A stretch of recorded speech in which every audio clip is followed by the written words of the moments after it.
তোমরা যারা 2025 সেশনে পরীক্ষা দিয়ে কি যে কার্য হয়েছো, আমাদের অত্র স্কুলে অর্থাৎ এখান দিয়ে আশপাশে যতগুলো প্রতিষ্ঠান আছে সবগুলোর মাঝে রেজাল্টের দিকটা আমরা এগিয়ে আছি।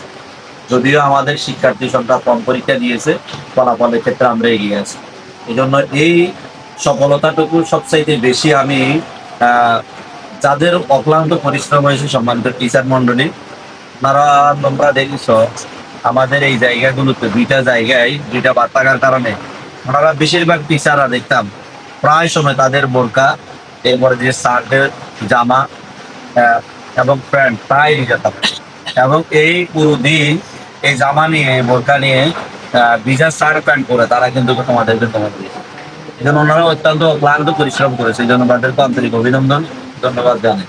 এবং তোমরা যারা পড়ালেখা করেছো তোমাদের মা বাবারও কৃতিত্ব কম নয়। তারা যদি তোমাদেরকে যথারীতিভাবে স্কুলে না পাঠিয়ে অর্থাৎ পারিবারিক অন্য কোনো কাজে যদি তোমাদেরকে ব্যবহার করতো, তোমাদেরকে যদি অন্যত্র কোনো অন্যান্য ছেলে মেয়েদের মতো যদি পড়াশোনা বন্ধ করে দিত, তাহলে তোমরা হয়তো এই জায়গায় আসতে পারছো না। এই জন্য তোমাদের অভিভাবক, তোমাদের মা বাবাকে অভিনন্দন, ধন্যবাদ জানাই।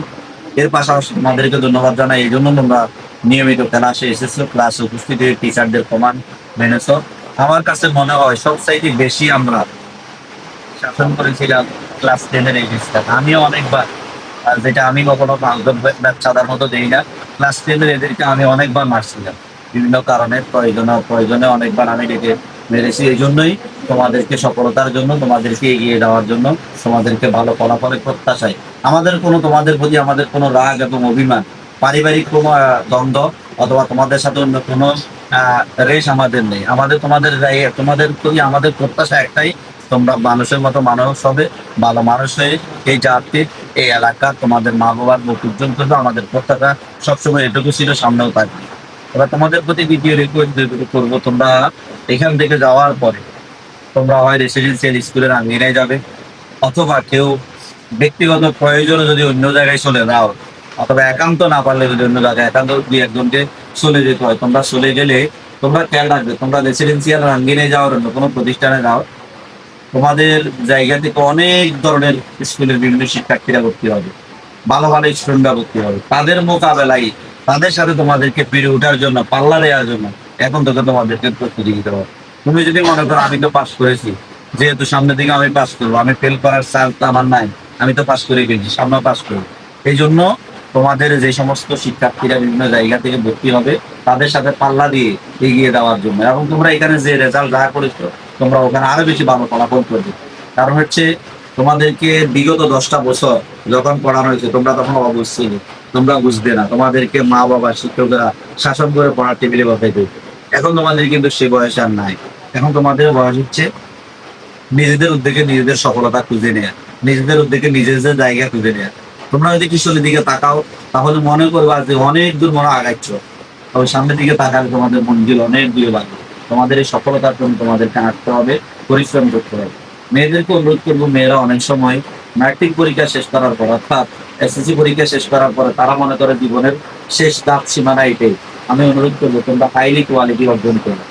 দেশে আজকে সকল সেক্টরগুলো আজকে মেয়েদের চাহিদা রয়েছে। আজকে শিক্ষা প্রতিষ্ঠান বলো, তারপরে বিভিন্ন প্রশাসনিক জায়গাগুলো বলো, এবং মেয়েদের অবস্থান ছেলেদের অবস্থান থেকে কোনো অংশ দুর্বল। এই জন্য মেয়েরা মেয়েদেরকে খাটো করে রাখে, মেয়েরা নিজেদেরকে নিজেরা দমিয়ে রাখে, মনে করে যে আমরা কিছু হতে পারি না। তোমাদের জন্য সকল জায়গাগুলো খোলা আছে। নোয়াখালী সদর উপজেলা শিক্ষা অভিভাবক যিনি ইউনো মহোদয় আকিনুর জাহান নীলা, সে মহিলা। আমাদের শিক্ষা অভিভাবক উপজেলা মাধ্যমিক শিক্ষা অফিসার, তিনিও মহিলা। অর্থাৎ শিক্ষা ডিপার্টমেন্টে যারা আছে তারা এখন মহিলারা অনেক বেশি এগিয়ে, আর এটা তাদের জন্য অনেক বেশি রিল্যাক্স।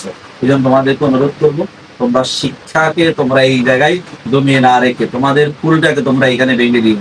তোমরা আগাও, সামনের দিকে এগিয়ে যাবে। আমি তোমাদের কাছে এই প্রত্যাশাটুকু রাখছি, যে যে আঙ্গিনায় যাবে ওই আঙ্গিনার সাথে ওই আঙ্গিনার কাছে তোমরা ম্যানেজ করে তোমাদের পড়ালেখা তোমরা এগিয়ে নেবে। আর ছেলেদেরকেও সেম কথা বলবো, যারা তোমরা যেখানে তুমি অবস্থান করো, পারিবারিক জন্যতার কারণে যদিও তোমাকে যদি কোনো কিছু করতে হয়, তারপরেও তুমি তোমার পড়াটা কন্টিনিউ করবে, এই প্রত্যাশাটুকু রাখছি।